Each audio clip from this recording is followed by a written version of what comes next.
صاحب سجادہ شہزاد گانے والا تبار معزز علماء کرام میرے پیارے دینی ایمان اسلامی روحانی السلام علیکم ورحمۃ اللہ وعلیکم السلام ورحمۃ اللہ تعالیٰ وبرکاتہ. احمدک یا وإلیک الانتہاء والصلاة والسلام علی سیدنا ومولانا محمد المصطفى وعلى آلہ وأصحابہ المجتبى من یشاء ويهدي إليه من ينيب. صدق الله مولانا العظيم وبلغنا رسوله النبي الأمين المكين الكريم. درود پاک پڑھنے اللهم صل على سيدنا مولانا محمد وعلى آل محمد كما تحب وترضى بأن تصلي عليه. اس مقدس شہر میں پہلی بار حاضری ہوئی اور مقصد خطاب کرنا نہیں بلکہ محض بزرگوں کے آستانے کی جاروکشی یہ مقصد تھا. چند بیرک ٹوٹے پھوٹے جملے ان بزرگوں کے سلالہ اور ان کی نشانیوں کی بارگاہ میں عرض میں در قبول مدت سخیز و شریف. گیارہویں شریف کی محفل ہے. میں نے کلام پاک کی جو آیت تلاوت کی ہے اللہ تبارک و تعالیٰ ارشاد فرماتا ہے. مفہوم میں بتا رہا ہوں کہ اللہ جسے چاہتا ہے اجتباء کے ذریعہ سے اپنی معرفت عطا فرماتا ہے. چونکہ خانقاہ ہے گفتگو بھی خانقاہ کے مزاج کے مطابق کرنا چاہوں گا. اللہ تک پہنچنے کے دو راستے. پہلا راستہ اجتباء کا ہے. بے شک اجتباء تصوف کی اصطلاح میں وہ مقام ہے جس میں نہ ریاضت کرنی پڑتی ہے نہ مجاہدات کی ضرورت ہوتی ہے بلکہ اللہ کی رحمتیں خود پڑھ کر بندے کو آغوش ہوتی ہیں. بے شک بے شک بے شک. حقیقت میں یہ مقام حضرات انبیاء کرام علیہ السلام کا ہے. پھر انبیاء کرام کے جو کامل متبعین ہوتے ہیں اللہ تبارک و تعالیٰ اس راستے سے انہیں واصل کرتا ہے. اور دوسرا راستہ انابت کا ہے. انابت یعنی سیر و سلوک کے ذریعہ سے لوگ اللہ تک پہنچتے ہیں. سیر و سلوک جس طریقے سے الگ الگ علم کا الگ الگ سلیبس ہوا کرتا ہے ایسے علم تصوف کا علم عرفان کا ایک نصاب ہوتا ہے. سلسلہ قادریہ کا الگ نصاب ہے, چشتیہ کا الگ نصاب ہے, نقشبندیہ کا الگ نصاب ہے, سہروردیہ کا الگ نصاب ہے. تو اجتباء میں محنت کی ضرورت نہیں پڑتی ہے اور انابت میں محنت کی ضرورت پڑتی ہے. سرکار غوث پاک سیدنا شیخ عبد القادر جیلانی بغدادی رضی اللہ عنہ کی زندگی کا ہم اگر جائزہ لے بغور تو پتہ چلتا ہے کہ آپ مادرزاد ولی تھے. پوچھا گیا کہ اے شیخ آپ کو کب پتہ چلا کہ آپ اللہ کے ولی ہیں؟ تو فرماتے ہیں جب میں مکتب میں اپنے ساتھیوں کے ساتھ جایا کرتا تو فرشتے کہا کرتے کہ اللہ کے ولی کے لیے جگہ خالی کرو.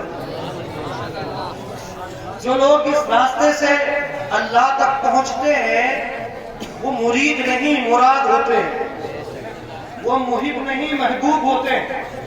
ویسے تو اپنے کشف و الہام کو کرامتوں کو چھپانا ضروری ہوتا ہے ایک سالک کے لیے, لیکن جب یہی سالک محبوبیت کے مقام پہ فائز ہو جاتا ہے تو ناز انداز الگ ہو جاتا ہے اور اللہ تبارک و تعالی اعلان کرواتا ہے کہ بندے کہے مقامکم ولا جمن ولکن مقامی فوقکم ما زال علی, کہ تم سب کے بھی مقام بڑے ہیں لیکن میرا مقام تم سب کے ہوئے سے اوپر ہے.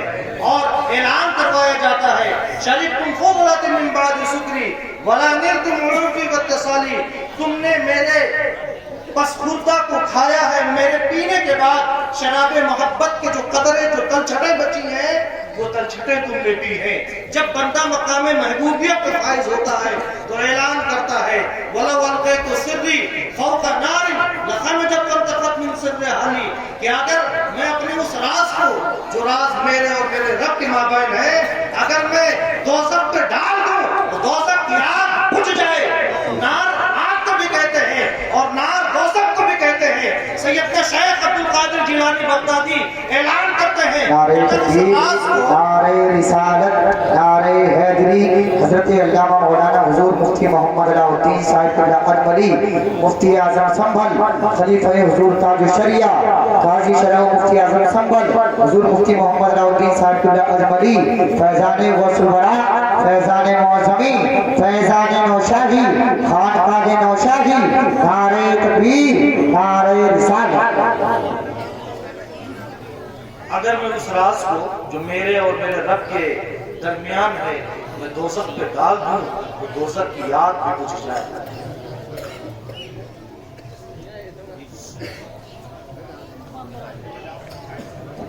ये कुरान पाक के मिजाज के आइन मुताबिक तफसीर मदारिक उठा करके देखें।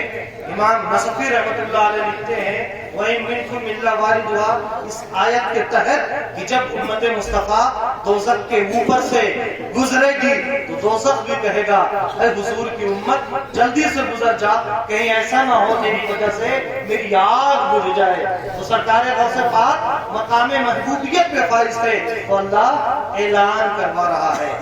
मगर कहा गया है रोम नाट बिल्डिंग नहीं दे, एक दिन में सारा काम नहीं हो जाता है। बतदरीज अल्लाह तबारक व तआला कादिर मुतलक है, मगर रब्बे ज़ुल्मनन ने खालिक कायनात ने जमीन और आसमान को 6 दिनों में पैदा फरमाया।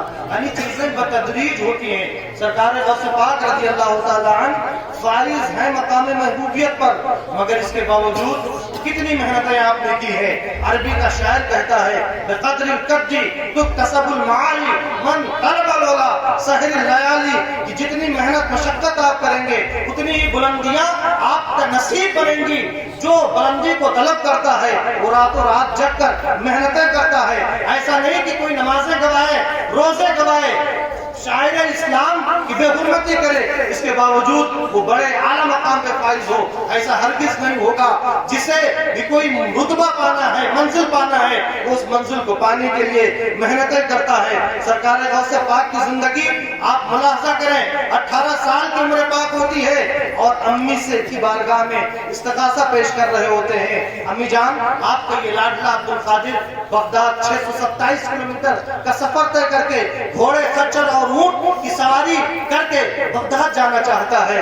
वो माँ चंद दिनों पहले जिसका सुहाग गुजरा हो, जिसके शौहर का इंतकाल हुआ हो, जो बेवा हो गई हो, अकेला नौनिहाल है, जो अपने बाप की जगह पे खेती बाड़ी का काम करते, किसानी का काम करते। हमारी माएँ वैसे भी मदरसा नहीं भेजती हैं बच्चों को आज के जमाने की माएँ, और अगर वो फौरन जाना चाहे, बाहर जाना चाहे तो कतान कोई माँ बर्दाश्त नहीं करेगी, इजाजत नहीं देगी। मगर कुर्बान जाइए फातिमातुज़ ज़हरा की उस लाडली बेटी पे कि जिन्होंने कहा है अब्दुल कादिर ठीक है, ये 40 अशरफियां हैं, ले जाओ इन्हें अपनी तालीम पे खर्च करना। और हाँ बेटे अब्दुल कादिर जाओ, अब मैदाने महशर में तुमसे मुलाकात होगी। वो गौसे पाक है 470 हिजरी में आपकी पैदाइश हुई, 488 में बगदाद पहुंच जाते हैं। सरकार गौसे पाक बगदाद पहुंच करके कितनी मशक्कतें करते हैं, कितनी मशक्कतें करते हैं, इतनी मशक्कत करते हैं सरकार गौसे पाक, पैसे तो चंद दिनों में खत्म हो जाते।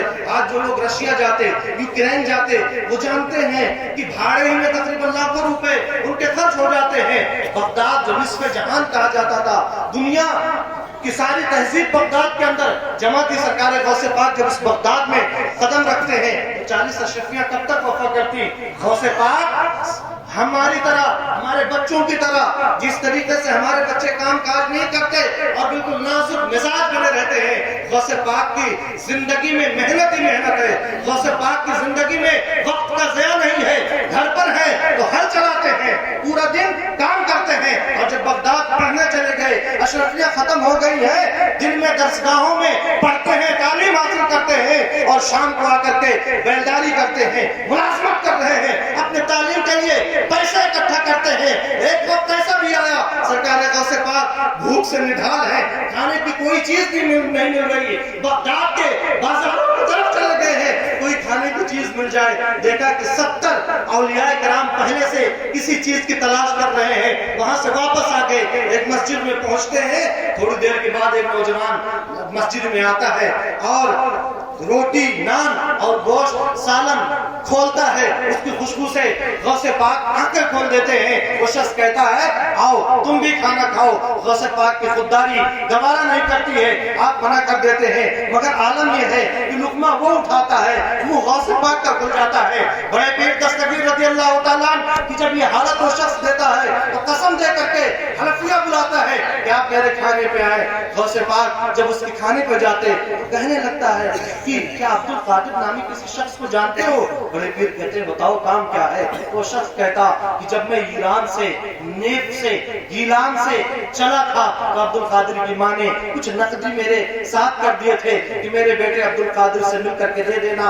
मैं कई दिनों से तलाश रहा हूँ, अब जब वो नौबत आ गई है कि मेरे लिए मुर्दार खाना जायज हो गया है तो मैंने उनके पैसे से ये सालन और रोटी खरीद लिया है। गौसे पाक कहते हैं मेरा ही नाम अब्दुल कादिर है, लेकिन तुम्हें शर्म करने की चंदा जरूरत नहीं है। मैं अब मुबारक करता हूँ तुम्हारे लिए, अब तुम मेरे मेहमान हो, वो खाना खाओ। वो खाना खाता है, गौसे पाक को चंद नकदी देता है। गौसे पाक उसके हवाले कुछ करते हैं और कुछ ले जाकर फकरा में तकसीम कर देते हैं। सरकार गौसे पाक 488 से लेकर के और 521 तक मुसलसल 32-33 साल इतनी मशक्कत से इनमें दीन हासिल करते हैं कि दरियाए दजला का पानी पीते हैं, दरख्तों के पत्ते खाते हैं।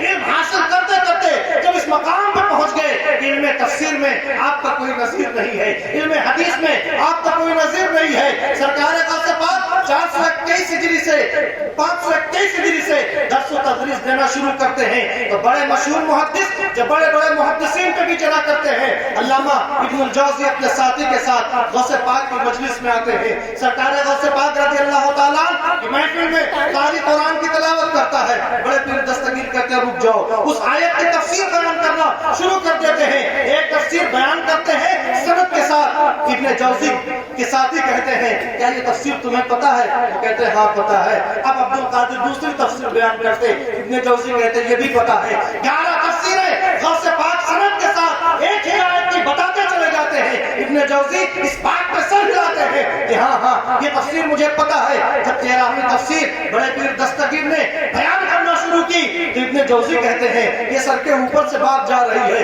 ये तफसीर तो मुझे भी पता नहीं। इस तरीके से बड़े पीर दस्तगीर ने इल्म तफसीर की रोशनी में उस एक आयत की 40 तफसीरें बयान कर दी और इब्न जौज़ी के पल्ले नहीं पड़ती है। आखिर में गौसे पाक कहते हैं अब हम काल से हाल की तरफ आते हैं, इल्म ज़ाहिर से इल्म बातिन की तरफ आते हैं, इल्म शरीयत से इल्म तरीक़त की तरफ आते हैं और ज़िक्र नफ़ी व इस्बात शुरू कर देते हैं। कहते हैं ला इलाहा इल्लल्लाह मुहम्मदुर रसूलुल्लाह।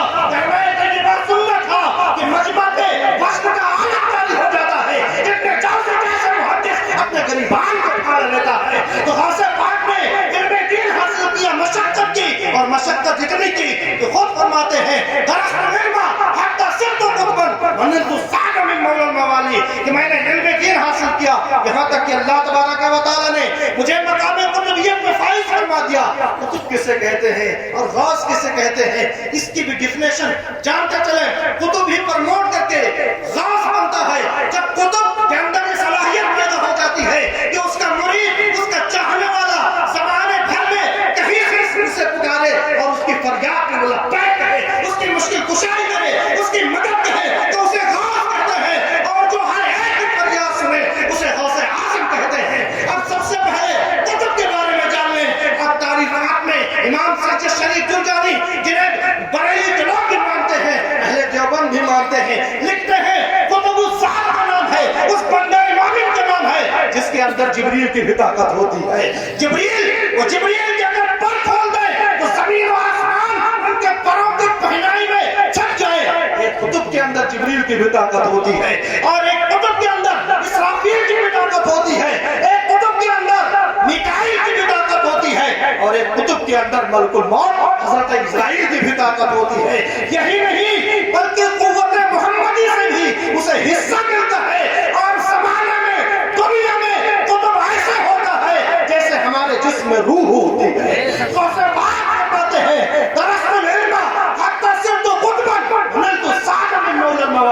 کہ میں نے دین حاصل کیا، یہاں تک کہ اللہ تبارک و تعالیٰ نے مجھے مقام قطبیت میں فائز کیا۔ تو سرکار غوث پاک نے 32 سال محنت مشقت کی، اس کے بعد طبیعت کو آسودگی نہیں ہوئی، تو اب انابت کی طرف آتے ہیں۔ شیخ جہاں تک پہنچا ہے وہیں تک مرید کو پہنچا پائے گا۔ مریدوں کی تربیت کے لیے ضروری ہے کہ سیر و سلوک کی منزلوں سے شیخ آشنا۔ سرکار غوث پاک 488 میں بغداد پہنچتے ہیں اور 488 میں اسی بغداد سے امام غزالی رکھ کے سفر پاتے ہیں۔ وہ بغداد جو علم کا مرکز تھا، فلسفہ یونان سے ٹرانسلیٹ ہو کر کے بغداد میں آ چکا تھا، اور فلسفہ پڑھ پڑھ کر کے بڑے بڑے علامہ خدا کے وجود کے منکر ہو رہے تھے، کمیونسٹ ہو رہے تھے، دہریہ ہو رہے تھے، ایک نہیں 10 خدا تسلیم کر رہے تھے۔ علماء تشریف رکھتے ہیں عقل اول نے عقل ثانی کو پیدا کیا، وہ بھی خدا، وہ ثانی نے ثالث کو، ثالث نے رابع کو، رابع نے خامس کو، خامس نے سادس کو، ایسے 10 عقلیں مانتے تھے اور 10 کے 10 کو خدا مانتے تھے۔ امام غزالی نے فلسفہ کا ڈھیپی مطالعہ کیا، اور مطالعہ کرنے کے بعد برہان تمام دلیل سلمی فلسفہ ہی کی روشنی میں ایسی دلیل نہیں جاتی، گویا کہ امام غزالی رحمۃ اللہ علیہ نے فلسفہ کو کلمہ پڑھا دیا، لیکن وہ بغداد جو ایجادات کی چکا چوند میں گم تھا، لوگ خدا سے دور ہو رہے تھے۔ امام غزالی لکھتے ہیں کہ اب خلوت گوشہ نشینی واجب ہو گئی ہے، اور بغداد کو خیر بات کہتے ہیں کہ دنیا سدھر جائے گی، بغداد کو لوگ سدھرنے کے نہیں۔ لیکن ادھر امام غزالی بغداد خالی کرتے ہیں 488 میں، ادھر غوث پاک کا کارواں بغداد پہنچتا ہے۔ اے آبرود گنگا، وہ دن ہے یاد تجھ کو اترا تیرے کنارے، جب کارواں ہمارا وہ گنگا کی ندی نہیں تھی بلکہ دریائے دجلہ تھا۔ ادھر غوث پاک پہنچتے ہیں تو جہاں سے امام غزالی، ان کا الگ مقام ہے، مقام مرتبے الگ ہوتے ہیں، متفاوت ہوتے ہیں درجے۔ دیکھیے حضرت سیدنا نوح علیہ السلام جنہوں نے 940 سال تبلیغ کی، مگر ان کے فالوورز کی تعداد ایک 9 میں سما گئی، اور آمنہ جلال نے اعلان نبوت کے بعد صرف 23 سالہ تبلیغ کی، مگر حجۃ الوداع میں لاکھوں صحابہ کرام کا مجموعہ مکہ مکرمہ میں جو جمع کرا۔ تو کچھ اولیاء کرام، انبیاء کرام ہوتے جن کا عروج غالب ہوتا ہے۔ عروج یہ ہے کہ بندہ محنت کر کے اللہ تک پہنچنا چاہے، اور نزول یہ ہے کہ اللہ کی رحمت خود اسے پک اپ کر لے۔ عروج غالب ہوتا ہے، ان کے فالوورز کم ہوتے ہیں، اور جب نزول غالب ہوتا ہے تو ان کے فالوورز کی تعداد زیادہ ہوتی ہے۔ امام غزالی پر عروج غالب تھا تو خلوت میں پہنچ گئے، غوث پاک پہ نزول غالب تھا تو اسی بغداد میں غوث پاک کے ہاتھ پہ 3000 مشرکین شرک سے توبہ کر کے دامن اسلام میں داخل ہو رہے ہیں۔ غوث پاک جس مدرسے میں پڑھا رہے ہیں، ہر سال اس مدرسے سے 3000 مفسرین، محدثین، علماء فارغ ہو رہے ہیں، اور تقریباً 33 سال آپ نے درس و تدریس دیا، اور لاکھوں کی تعداد میں آپ نے علماء، حفاظ، زہاد اپنے شاگرد پیدا کر دیے، اور کتنے لوگوں نے توبہ کی، اس کا صحیح اندازہ کسی کتاب میں نہیں ہے۔ غوث پاک کے بعد روحانیت کا ایسا سلسلہ چل پڑا بغداد کی دھرتی سے، وہ ہلاکو خان جس نے جب بغداد پہ حملہ کیا، مسلمانوں کے خون سے دریائے دجلہ میں 1 ہفتہ خون سرخ پانی بہتا رہا، اور 1 ہفتہ تک مسلمانوں کی جو لائبریریاں جلا کے اس کی راکھ ڈالی گئی، سیاہ پانی بہتا رہا، اتنے سروں کو کاٹ کے مینار بنایا گیا کہ ہلاکو خان پگڑی بانٹ کر کے دیکھتا ہے، اور جب پگڑی گر گئی تب کہا کہ بس کرو۔ لوگ سمجھتے تھے کہ اب اسلام ختم ہو جائے گا، کسی سپوت میں ہمت نہیں ہے کہ چنگیزیوں کے فتنے کا مقابلہ کرے، مگر قربان جائیے ان گوریا نشین فقراء کی جماعت میں ایک انگریز نے کہا ہے کہ جب بھی اسلام پولیٹیکلی کمزور ہوا ہے تو روحانی اسلام نے آ کر کے اسے مضبوطی عطا کر دی۔ جب شرط کا در شمال کا جنوب عالم اسلام میں خواہ رہی تھی، تاتاری فتنہ مات میں تھا، تو اسی غوث پاک کے شہزادوں میں سے ایک شہزادہ آگے بڑھ کر کے ہلاکو خان کے پوتے کو کلمہ پڑھا کر کے دامن اسلام میں داخل کرتا ہے۔ پاسبہ مل گئے کعبے کے سلم خانے سے، ہائے ہائے ہائے فتنہ تاتار کے افسانے۔ آخری بات سرکار غوث پاک فرماتے ہیں، میری خواہش تو یہ ہے کہ میں اپنے ہر مرید کی قبر میں چلا جاؤں اور مرید سے کہوں تو نکیرین کا جواب نہ دے، میں جواب دوں گا۔ فرماتے ہیں میری خواہش تو یہ ہے کہ میں جاؤں اور دوزخ کے دروازے پر کنڈی لگا دوں تاکہ کوئی بھی بندہ دوزخ میں جانے نہ پائے۔ میری خواہش تو یہ ہے کہ میں جاؤں اور جنت کے دروازے کو کھول دوں اس کی کنڈی کو تاکہ خلق خدا جنت میں چلی جائے۔ فرماتے ہیں میں نے اعمال میں غور و فکر کیا تو کھانا کھلانے سے افضل کوئی عمل مجھے سمجھ میں نہ آیا۔ کہتے ہیں اگر پوری دنیا کی کل پونجی میرے ہاتھ میں دے دی جائے تو میں اگلے دن تک سب کھانا کھلانے پہ نچھاور کر دوں اور ایک پھوٹی کوڑی میرے ہاتھ میں نہ بچے۔ وما علینا الا البلاغ، استغفر اللہ رب العزت، لا الہ الا اللہ محمد